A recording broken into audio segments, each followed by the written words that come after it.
샬롬 샬롬 샬롬 샬롬 샬롬. 하나님 사랑합니다. 여러분 주 안에서 사랑합니다. 오늘 하박국 1장 말씀이죠. 1절에서 4절 또한 2장 1절에서 4절을 중심으로 함께 영혼의 목마름, 우리 영혼이 항상 얼마나 목이 마른지 이 부분에 대해서 함께 묵상하는 시간 갖도록 합니다. 선지자 하박국이 묵시로 받은 경고라 하박국은 스스로 선지자라고 이야기합니다. 스가랴도 역시 이렇게 얘기했습니다. 입도의 손자 베가랴의 아들 선지자 스가랴에게 이만이라 이르시되 이렇게 얘기하죠. 스가랴 1장 1절에도 학계 1장 1절에도 여호와의 말씀이 선지자 학계로 말미암아 여호수아에게 이만이라. 세 사람은 스스로 선지자다 이렇게 얘기를 했습니다. 야외 내가 부르짖어도 주께서 듣지 아니하시나니 어느 때까지일까 내가 강포로 말미암아 외쳐도 주께서 구원하지 아니하시니이다. 어찌하여 내게 죄악을 보게 하시며 폐역의 눈으로 보게 하시나이까. 겁탈과 강포가 내 앞에 있고 변론과 분쟁이 일어났나이다. 이러므로 율법이 해이하고 정의가 전혀 시행되지 못하오니 이는 악인이 의인을 에워쌌으므로 정의가 굳게 행하여 짐이니이다. 이렇게 1절부터 4절까지 이렇게 얘기합니다. 2장 1절에서 4절도 또한 내가 내 파수하는 곳에 서며 성내에 서리라. 그가 내게 무엇이라 말씀하시는지 기다리고 바라보며 나의 질문에 대하여 어떻게 대답하시는지 보라 하였더니 야훼께서 내게 대답하여 이르시되 너는 이 묵시를 기록하여 판에 명백히 새기되 달려가면서도 읽을 수 있게 하라. 이 묵시는 정한 때가 있나니 그 종말이 속히 이르겠고 결코 거짓되지 아니하리라. 비록 더딜지라도 기다리라. 지체되지 않고 반드시 응하리라. 보라 그의 마음은 교만하며 그 속에서 정직하지 못하나 의인은 그의 믿음으로 말미암아 살리라. 이렇게 말씀하죠. 하박국 선지자는 기원전 625년과 587년 사이에 어느 한 기간에 활동한 예언자입니다. 기원전 6세기 가나안에 자리 잡고 있던 유대라는 나라는 매우 위태로운 시절을 보내고 있었는데 기원전 587년은 유다가 바벨론에 의해서 함락된 해이죠. 예루살렘 성전이 무너지고 모든 값진 집기는 강탈당하고 수많은 사람들이 바벨론으로 포로로 잡혀갑니다. 고대인들의 전쟁을 상상해보면 패전국은 그야말로 완전히 다 그 도륙을 당하는 아주 무서운 그 살육작전이 일어나는 그런 모습이죠. 예루살렘이 함락되기 10년 전에도 이미 바벨론 군대의 공격을 받습니다.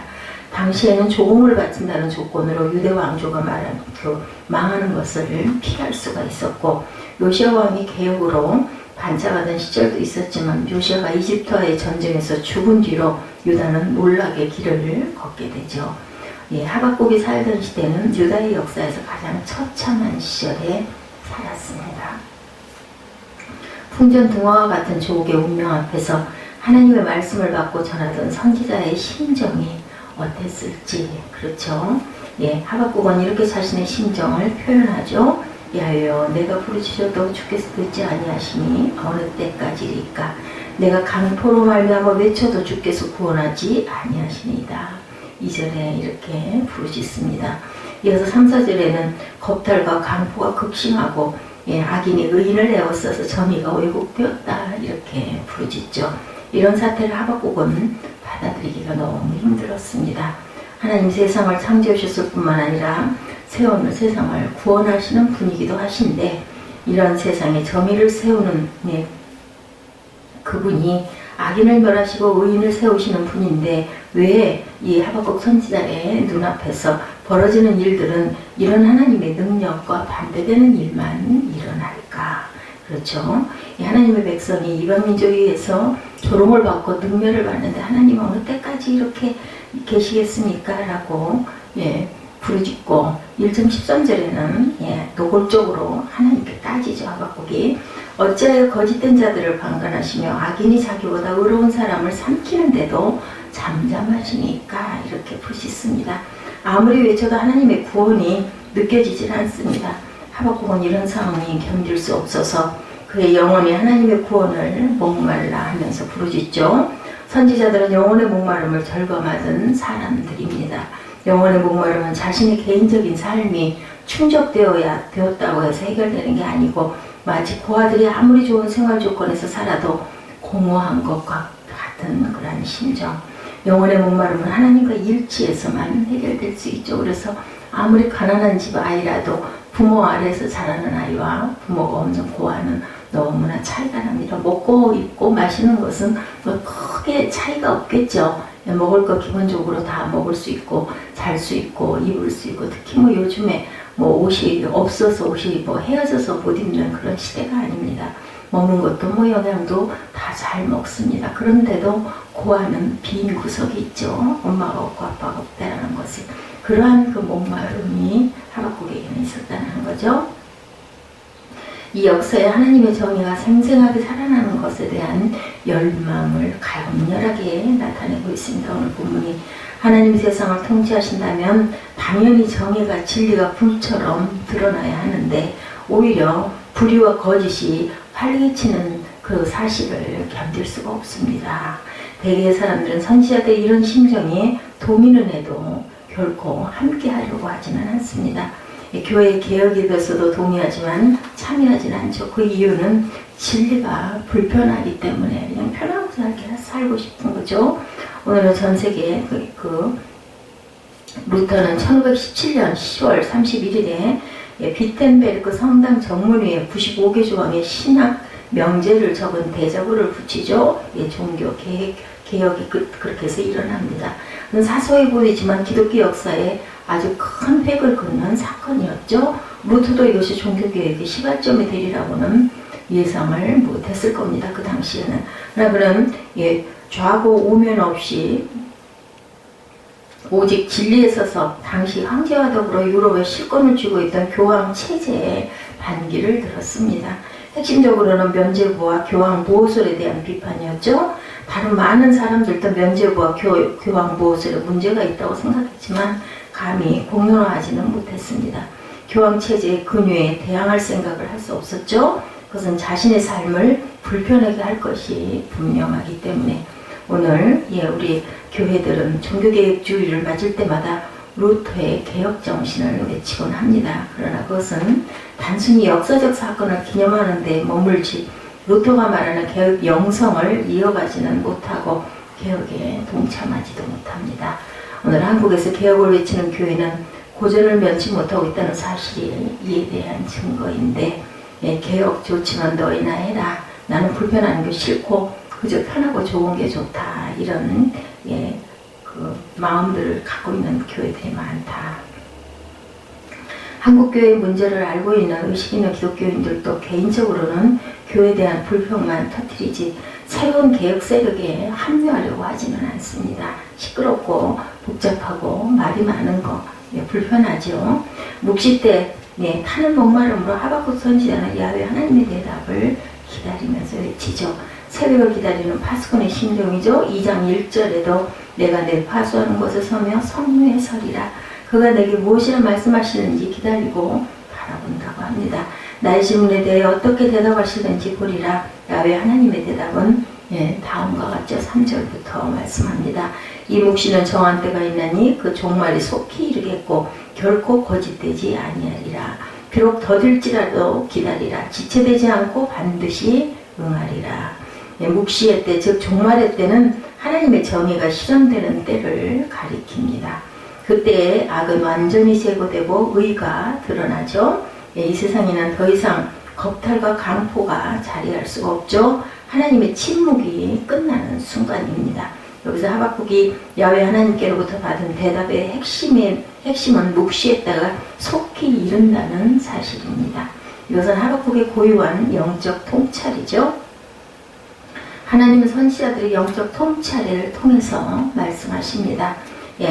앞에서 설명한 대로 답답한 현실에서 살죠. 세상이 뒤죽박죽입니다. 아무리 부르짖어도 하나님의 응답은 없습니다. 그러나 하박국은 하나님의 묵시가 곧 임한다는 사실을 깨닫습니다. 겉으로는 더디게 보이지만 기다리면 지체되지 않고 반드시 응한다는 대답을 얻을 수가 있었던 건데, 초기 그리스도인들의 영적인 상태도 하박국과 비슷했습니다. 예수님의 재림에 대한 약속을 믿고 기다렸지만 예수님의 재림은 지체되고 있었고 적지 않은 그리스도인들이 교회를 떠납니다. 그래서 그들은 당황해하고 불안해하기도 했죠. 그러나 그들은 예수님의 재림이 마치 예고하지 않은 중에 들어오는 도적처럼 임한다고 생각하기 시작을 하죠. 겉으로는 아무런 징조가 없는 것 같지만 재림이 계속해서 지연되는 것 같지만 속히 일어날 것이다 라고 믿었습니다. 그런 믿음으로 그들은 고단한 신앙생활을 견디고 지켜갔죠. 지금 우리의 신앙도 궁극적으로는 이 세상을 심판하고 완성하실 예수님의 재림에 뿌리를 두고 있습니다. 지난 2000년 동안 예수님이 재림하지 않으셨지만 지금 이 순간에도 속히 재림하신다 믿고 또한 이미 재림하셨다라고 믿죠. 이런 성서의 가르침을 이해하려면 시간을 새로운 차원으로 우리가 경험해야 하는데 그 하나님의 시간은 단순히 숫자와 사건이 나야 되는 크로노스가 아니라 생명이 해석되고 계시가 드러나는 카이로스 묵시의 때가 바로 카이로스 때죠. 하나님의 시간이죠. 이 하나님의 시간에는 하루가 첫날이고 첫날이 하루이기도 하다. 이런 시간이 실감나지 않을 수도 있지만 철학적인 말장난에 불과하지 않습니다. 우리가 세상에서 경험하는 시간에서도 완전하진 않지만 그런 흔적들을 발견하기도 하죠. 내가 살아온 지난 세월이 모두 다 있죠. 20년, 30년 혹은 50년, 60년 또한 10대도 있습니다. 70년은 20년보다 길죠. 그러나 하나님과의 친밀감이라는 차원으로 바꿔 생각해 본다면 50년을 살았다 하더라도 하나님을 깊이 경험한 시간이 5년이 될지 1년이 될지 그렇죠. 또한 2년 동안 신앙생활을 했다 하더라도 그 신앙 연조가 70년 신앙생활을 하면서 깊이 하나님을 느낀 사람보다 적다고 꼭 볼 수는 없다라는 거죠. 이런 시간에서 본다면 100년, 1000년이라는 시간은 그렇게 절대적인 것이 아닐 수도 있고 2000년도 한순간일 수가 있겠죠. 우리가 하나님 나라에서 실제의 모습을 얻게 될 때 지난 우리의 삶이 꿈처럼 한순간이었다는 사실을 절감하죠. 시간은 이렇게 신비로운 것이죠. 시간이 아무리 신비롭다 하더라도 일상에서는 그런 영적 통찰력만 갖고 살기 또한 힘들다고 할 수가 있습니다. 일상에서 사람들은 당장 배가 고프고 돈이 필요하고 또한 배신당하기도 하고 행복한 조건을 찾는데 힘을 쏟기도 합니다. 또한 정의가 당장 실현되어야 되죠. 악이 파멸되는 것을 확인하고 싶어 하기도 합니다. 이런 일상에서 살아가는 사람들에게 묵시의 때가 속히 이른다는 말은 너무 멀게 느껴졌을 것입니다. 그리고 또한 그것이 구체적이지가 않다 보니까 막연했기도 했을 거예요. 기다리다가 모두 지치죠. 공허합니다. 그래서 대개는 현시에 타협하면서 적당하게 살아가는데 그렇게 살아가는 사람들을 우리는 이해할 수도 있습니다. 그럴 수 있죠. 그런 사람들 중에 저도 또한 다르다고 볼 수가 없습니다. 한국교회와 사회가 과연 하나님의 정의로 세워질지 의심스럽다라고 생각할 때도 있습니다. 공연히 이런 운동에 나섰다가 괜히 구설수에 오르고 아주 시끄러워지는 것만 그렇기만 한 건 아닐까 이런 생각도 하게 되겠죠. 하박국도 아마 이런 유혹을 받지 않지 않았을 겁니다. 성서는 하박국이 뜬 눈으로 밤을 새우면서 새벽을 기다리는 파수꾼처럼 묵시의 때를 기다린다고 하지만 그 이면에는 온갖 갈등과 불안이 자리를 잡고 있죠. 그런 갈등과 불안이 하나님을 향한 질문을 나타냅니다.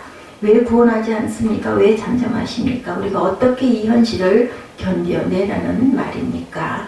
욥의 아내는 재 가운데 앉아 질그릇 조각으로 자기 몸을 긁고 있는 욥을 향해서 당신이 그래도 자기의 온전함을 굳게 지키느냐 하나님을 욕하고 죽어라 이렇게 하고는 도망가 버리죠. 그 어디에도 빛이 들어올 것 같지 않은 암담한 현실 앞에서 사람은 누구나 이렇게 외칠 수도 있다는 겁니다.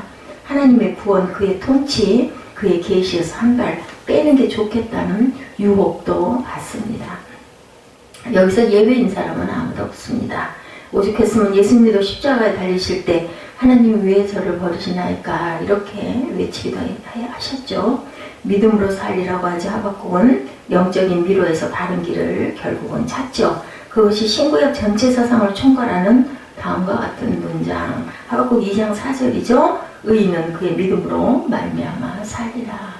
우리는 각자의 믿음만큼의 믿음의 분량만큼 자유하게 살게 됩니다. 여기서 믿음은 묵시의 때, 구원의 때가 속히 온다는 사실에 운명을 거는 삶의 태도를 가리키는데, 히브리서 기자는 믿음을 가리켜서 바라는 것들의 실상이요 보이지 않는 것들의 증거라고 히브리서 11장에 증거하죠. 이 믿음이 바로 하박국이 말하는 믿음입니다. 의인은 믿음으로 묵시의 때를, 보이지 않는 구원의 때를 실제로 기다리고 바랄 수 있다. 믿음은 그것을 실질로 경험하고 확실한 증거로 경험하게 합니다. 그런 경험에서만 사람은 살아가죠. 아무리 암담한 상황이라 하더라도 이미 구원의 불빛을 보았기 때문에 바울은 로마서에서 이 문장을 이용해서 복음을 다음과 같이 설명하죠. 복음에는 하나님의 의가 나타나 믿음으로 믿음에 이르게 하나니 기록된 바 오직 의인은 믿음으로 말미암아 살리라 함과 같으니라. 믿음이 구원의 근거라는 거죠. 믿음이 없으면 죽습니다.